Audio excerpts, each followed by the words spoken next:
Make some low-carb pupusas with me. Curtido first. Shred half a head of cabbage. Shred 2 carrots.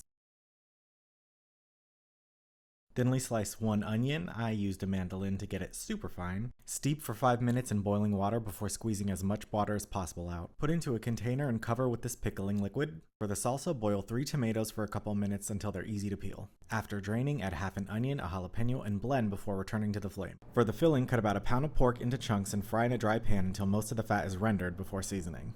Fry even more until dark brown and crispy. Process a bell pepper, half an onion, your chicharron, and a tomato until pretty smooth. Finally, the dough and assembly, and here's where I get canceled. I mix about a cup of almond flour, a third cup of vital wheat gluten, a quarter cup of oat fiber, an eighth cup of maseca, a quarter teaspoon each of xanthan gum and baking powder, an egg, and about a half a cup of water, or enough to get a slightly sticky Play-Doh consistency.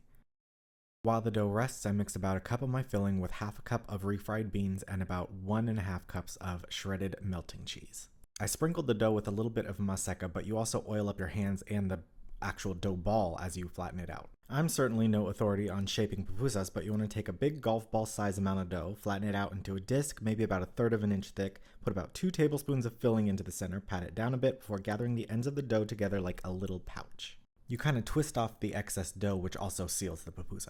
If you do end up getting little holes while you're patting out the pupusa, you can always just use a little bit of flattened out dough to kind of patch those up. I've seen kind of keto or low carb pupusa recipes around that use cheese instead of dough, but I kind of miss that bready, tortilla-y bite. And I know this recipe seems like sacrilege, but I promise it's good. Pan fry these on a skillet for about 4 minutes on each side and serve.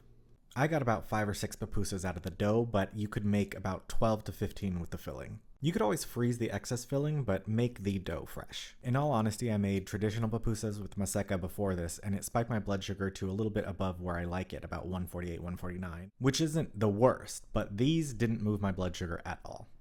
If you get this craving as well, try it out and let me know what you think.